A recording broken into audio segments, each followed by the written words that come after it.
It feels like it has been absolutely ages, but in reality, it's only been a couple of weeks.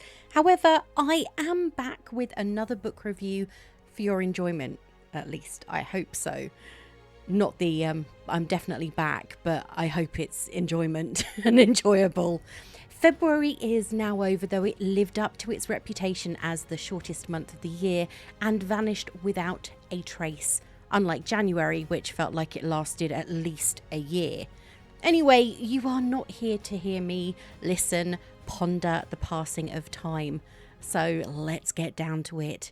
Here I am, no spoilers, as opinion-filled as ever and ready to roll. All of which means it's time for the latest episode of Being Bookish. This week I am sticking to a book based in the mortal realm where school boards, PTA, following the rules of lunchbox etiquette and Ofsted are important. Believe it or not, I am headed back to the school corridors many years after I walked them for the last time as a student, as I meet up with a group of school parents out to discover one thing: who murdered their rather unpopular headmistress in Maz Evans' latest novel, That'll Teach Her. I'm your host, Ray, self-confessed bookworm, introvert, hermit, and long-term depression sufferer. Join me on my journey through my ever-growing to-be-read pile and enjoy the latest of my 100% spoiler-free book reviews.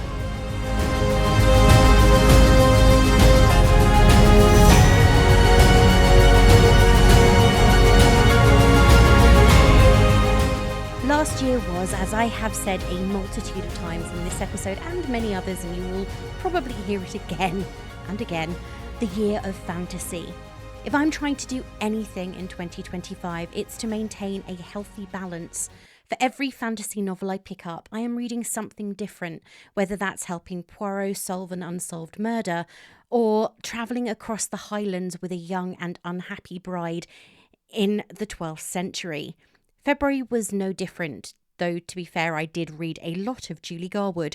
So at the very beginning of March, I picked up the most recent release from Maz Evans, whose previous novel, Over My Dead Body, I really enjoyed. A headmistress is dead. The circumstances are suspicious. And as every parent knows, being on the school group chat can be murder. As educators go, Claudia Stitchwell makes Miss Hannigan look like Miss Honey.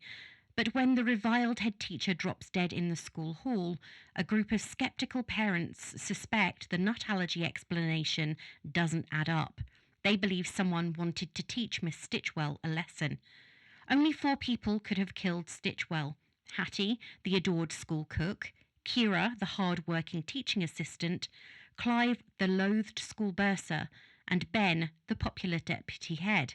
All of them are liars, but only one is the murderer. Piecing together evidence from the daily drama and drudgery of the parents' group chat, local press, police reports, school newsletters, and good old-fashioned gossip, the determined detective parents are doing their homework to crack the case. Will you spot the clues? Can you deduce who done it? And for the love of all things holy, does anyone have this week's spellings?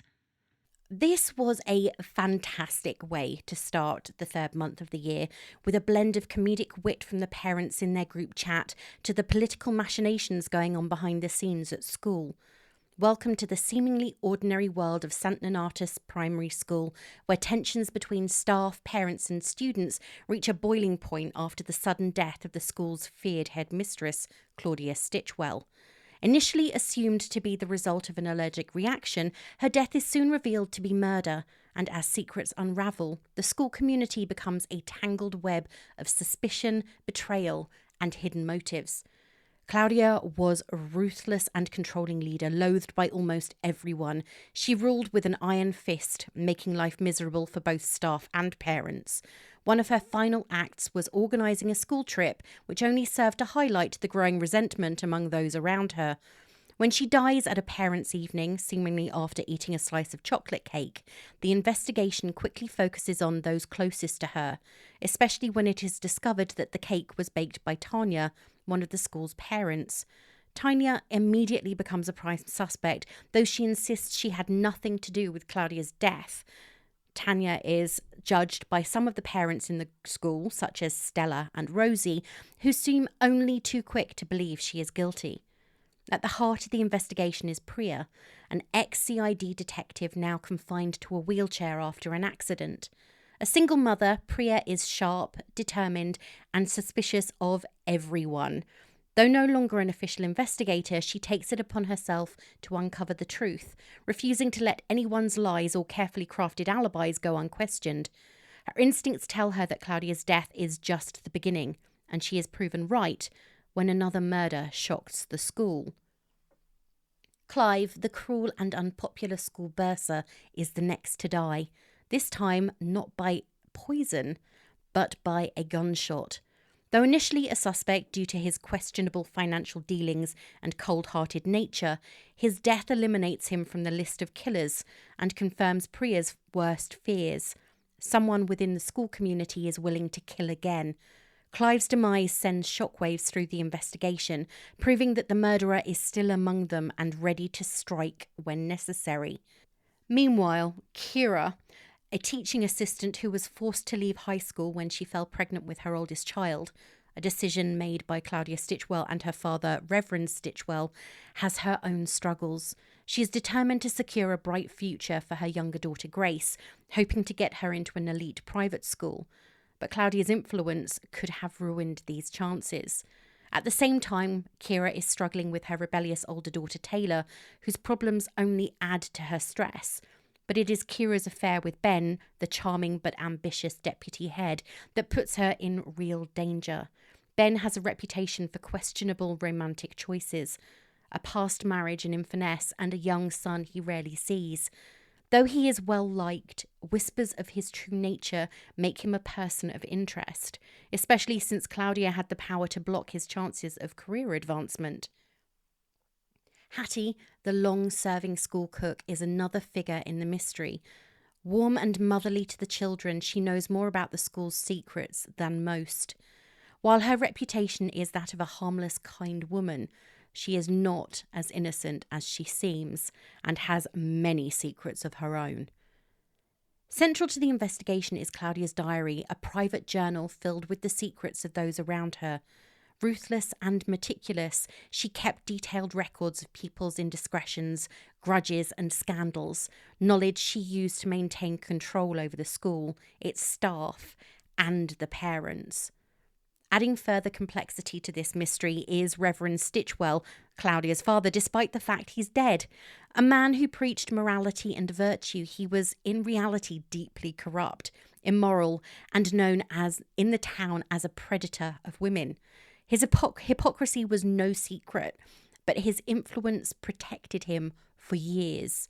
His connection to Claudia's rule over the school raises further questions about how much she truly knew and whether his sins played a role in her death.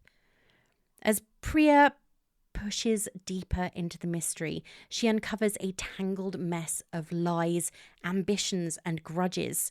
With two bodies now on account, the question is no longer just who killed Claudia, but whether they will kill again.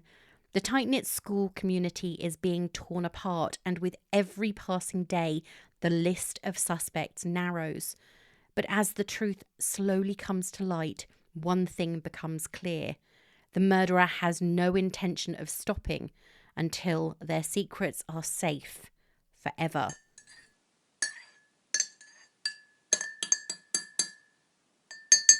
I hope that I have given you just enough information to make you want to pick this book up. Though I have read her previous work, this was an unknown quantity, and the more unusual writing style that I didn't discover until I opened the book. I literally just purchased it because I enjoyed Over My Dead Body. Finding out that it was written in an epistolary style, similar to Carrie, Where Do You Go, Bernadette, The Martian and Dracula, was something of a surprise and not actually a welcome one when I first started reading. Told almost entirely through transcripts from various chat rooms frequented by the school parents, police witness statements, text messages, and a few internal monologues, it's surprising how much I got to learn about the characters, their personalities, and what made them tick. Though, was that enough to reveal to me as a reader who the killer was? Or did it just make it make sense when the revelation was finally made? So now I've given you a rundown of the core of the story without spoilers, which was tough, I have to say. What did other readers think of it? M. Allen is a fan of Maz Evans but found this latest offering disappointing. She gave it 2 stars on Amazon, saying, "Disappointing story and book. I love Maz Evans in her Who Let the Gods Out series, and then I listened to Over My Dead Body, which was fantastic, and this was recommended. It could not be more different in terms of story, interesting storyline, and even standards of writing. The storyline happens mostly in the form of a group chat between parents, which makes you feel even more removed from the events as you are getting them third hand. Very little real life action happens, as again, most of this is through people telling other people what has happened. Every so often there is a notice from the school, which adds nothing to the storyline and feels like a lazy filler tool for an already thin story. Maybe if this was rethought and edited, it may have made an interesting short story, but basically I think there was not enough of an idea here to make a whole book, and sadly it falls very short of the interesting Over My Dead Body and the ideas in that book." No, your ears did not deceive you. I did indeed say Amazon when talking about the origins of that last review. Sadly, I feel that this book is being underappreciated across the board right now, at least. So it's my job to point you in the right direction and pick up this book. I checked out reviews on Waterstone, Storygraph, and Goodreads before finally heading to Amazon to find a low-rated review. Is that a bad thing? Not at all. The fact that those who have read and rated the book found it to be a positive experience is great, if only it ended there. Unfortunately, as with a considerable number of books in this cozy mystery crime genre thing, That'll Teach Her has been a little bit overlooked. Not that the genre is as a whole, just that some books seem to get hidden beneath the sheer number of releases, mostly fantasy. I managed to find a single 1-star review on Goodreads, though it was incredibly short and offered nothing to the conversation. It was 2 lines, 1 paragraph. Not that their opinion is any less valid because the review was short, it just didn't add anything or provide any balance, contrasting it to my personal opinion and the opinion of anyone who had rated it 5 stars. And you know I'm all about the balance here. On Goodreads, the overall rating for the book is 4.17, which is pretty good until you take into account the sheer lack of reviews available. On Storygraph, it's actually a little lower at 3.98. That'll Teach Her was released at the very end of February, the 27th, in fact, so I'm hoping that review counts will pick up in the coming weeks. To be fair, it has only been out for 10 days at this point, as I am doing my research and writing up my notes. So there is time for more people to start picking the book up and build the review bank. Just not before I release this episode. And hopefully some of those who do pick it up will do so because they've heard me talking about it. Go on, have you picked up a book that I've recommended? You can tell me. In fact, I really want to hear. At present, on Goodreads, That'll Teach Her has 76 ratings and 36 written reviews. Small potatoes in comparison with books like Onyx Storm, Quicksilver, and Akatar, all of which have ratings and reviews in the hundreds of thousands.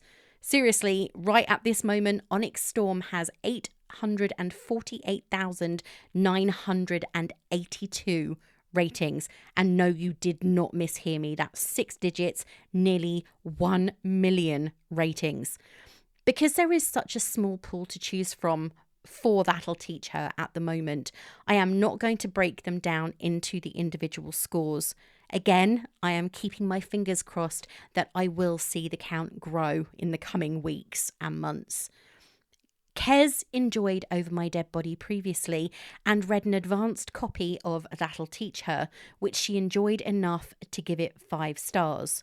She said, One of my reading highlights of last year was Maz Evans' Over My Dead Body, so I was very excited to pick up her second adult novel. That'll Teach Her confirms her place as the queen of black comedy crime. When a particularly nasty primary school headmistress drops dead of anaphylactic shock, speculation and gossip is rife that it wasn't an accident. The school parents group chat ignites with gossip and speculation, and a smaller group chat splinters off. While they want to solve the suspected crime, they also want to exonerate one of their own who may or may not have baked the suspected cake. Between them, they narrow down the large pool of people that hated the headmistress to 4 people. There's the personable and put upon deputy head who was looking forward to his boss's retirement to claim the job for himself, only to be thwarted by her intention to remain in post. The long-serving dinner lady who is part of the school furniture but is rumoured to be too expensive for the school to keep on.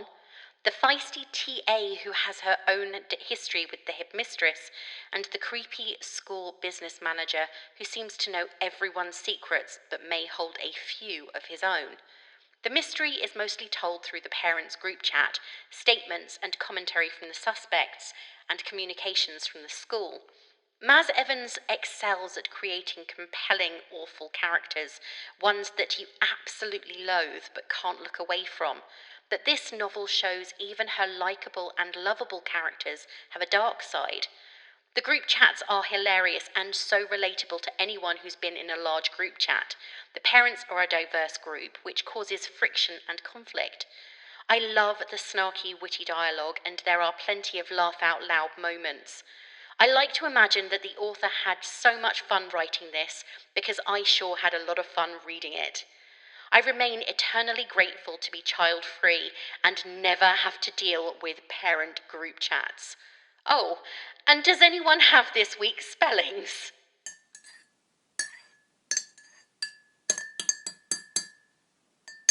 Now I've told you about other people's views, let's get down to it. Here are my thoughts on That'll Teach Her by Maz Evans, completely spoiler-free and 100% honest. Did I like the book? Where to start with this one? Just like Kez, I am not a parent and therefore have never been part of any kind of parents group chat. Are they really a thing? Seriously, do they actually have these forums? Or PTA meetings of any kind? Though there was a moment, or 6 months, when I was a teacher in training before I realised that a classroom was not somewhere I ever wanted to be. Anyway, I'm going to use a little bit of assumption here and say that there are parents like these at every school. The ones who think their children are so much better than the others in the class, the ones who forget lunch boxes, and the ones who sign up for every single after-school club going. We have all of these and so many more in the St. Nonatus parents chat group for Tiger class. Wow, that's a mouthful. And I loved meeting them. Well, most of them anyway. Of course, it doesn't begin and end with talk of the children and the almost daily questions about lost clothing items, missing books, or the spellings for the week. The latter was a running joke through the book that did give me a chuckle or 3. In fact, it was one of the things that made me laugh the most. Because what murder mystery would be complete without the murder to kick it all off? Though Claudia Stitchwell isn't alive for much of the book at all, her presence is felt throughout, and it's a very cruel and overbearing one. In life, she's determined to maintain a death grip, pun definitely intended, on the school, its purse strings, and the behaviour of students and parents alike. Her disapproval is felt by pretty much everyone, as is the bitterness at something we never get to the bottom of. When she is finally struck down in her prime, it's unsurprising that she has a great many enemies, and not only the incredibly obvious ones. Slowly but surely, secrets start to leach out of the woodwork. Young TA Kira's anger at the headmistress runs deep. She is the woman responsible for Kira's current position, a TA rather than something more, because when Kira became pregnant at school, through an unwanted and unsolicited event with a teacher, she was kicked out by Claudia and her father. Ben had been promised the role of head, but then Stitchwell stitched him up and decided to stay on for a further 5 years. Hattie was about to be paid off and left without a job as part of Stitchwell's budget cutting. And as for the parents, well, every single one of them had, at some point or other, been a victim of her razor-tipped tongue and subject to the ridiculous rules that went with being students of St. Donatus. I know I've already mentioned how novels written in this particular format have never been my favourite. In fact, it was the biggest issue I had with Stephen King's Carrie. However, this one seems to handle it very well.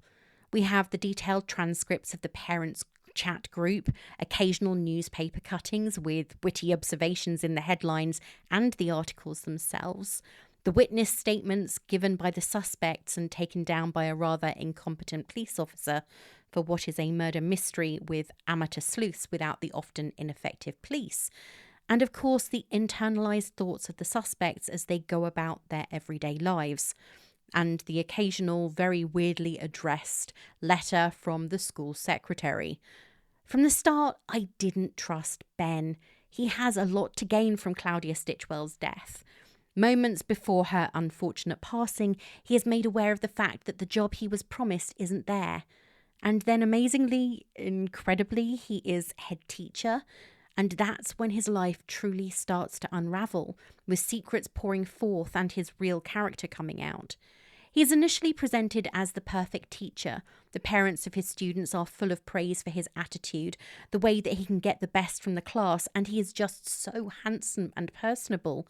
Everyone loves him, and maybe this is his downfall, for he takes things a step too far with married, parent of two, Kira. Kira's a conundrum. Though she has a child in Ben's class, she's unable to join the parents' group as she is a member of staff at the school. However, feedback in the group is that she's standoffish, and many have very few kind words for her. I don't think it's entirely her fault, but she doesn't do herself any favours by acting as though her youngest daughter is so much better than her oldest, pushing people, including Taylor, her 17-year-old daughter, away from her. If she'd stayed closer, she'd have learned the truth about Ben that much sooner. Tanya and Al are interesting.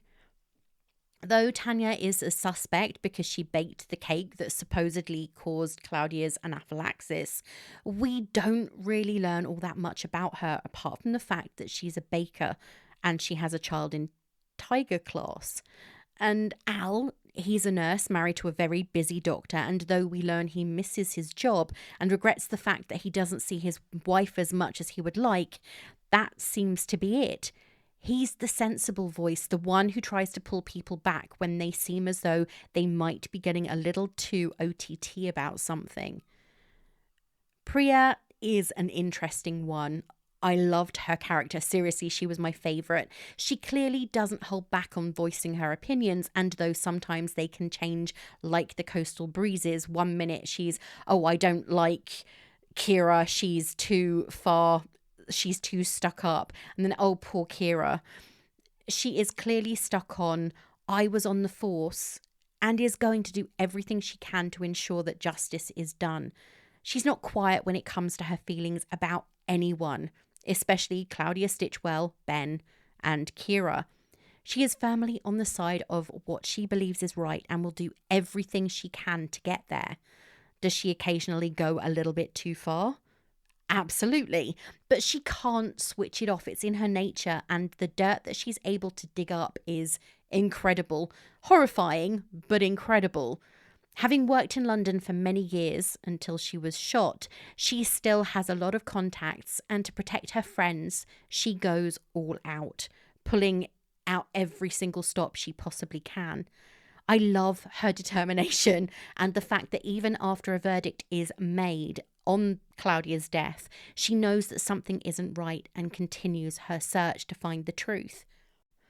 I'd like to say I'm a little bit of a sleuth in many ways when it comes to books. I've read so many cozy mysteries, though Agatha Christie still causes me a few problems sometimes. With so many books, I know immediately who I am supposed to root for.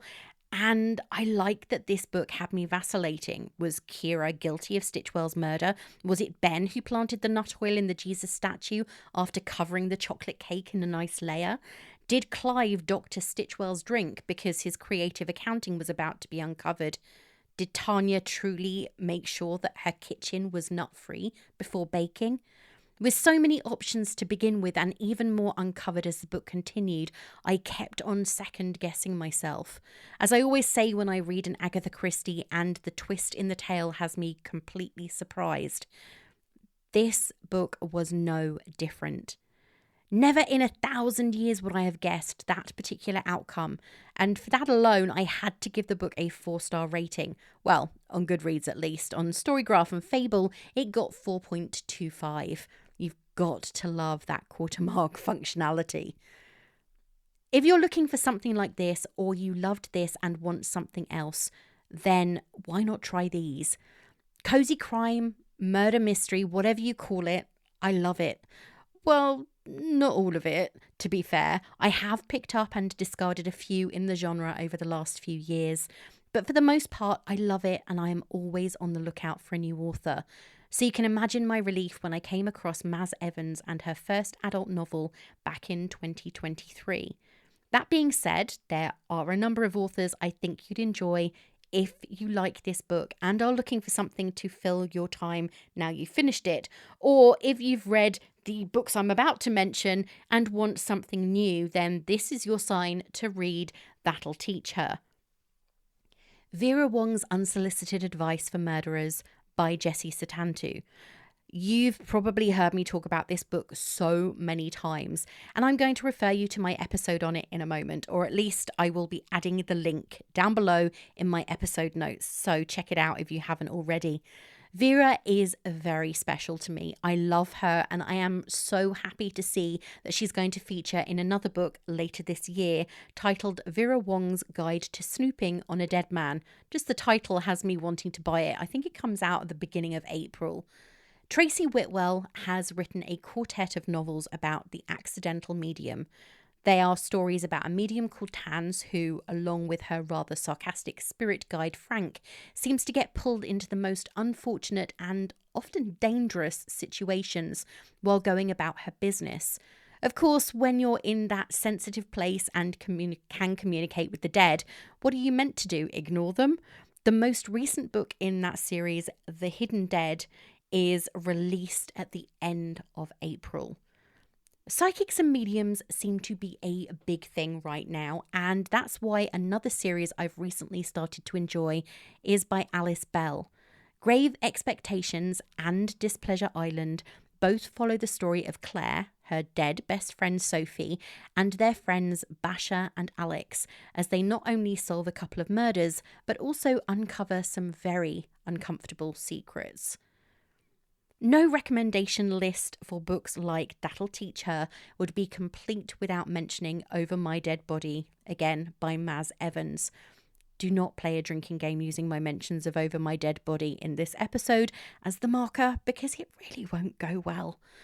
Miriam Price isn't the nicest person, misanthropic at best, but when she dies suddenly, she is charged with discovering who killed her before she is sentenced to a 50-year time in limbo, the sentence for self-unaliving.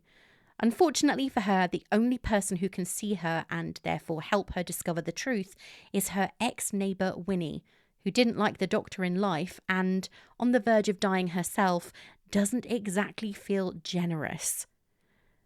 Have you read any of these books? Do you think I got my recommendations right? Or did I miss something off the list? And if so, what was it and why would you recommend it?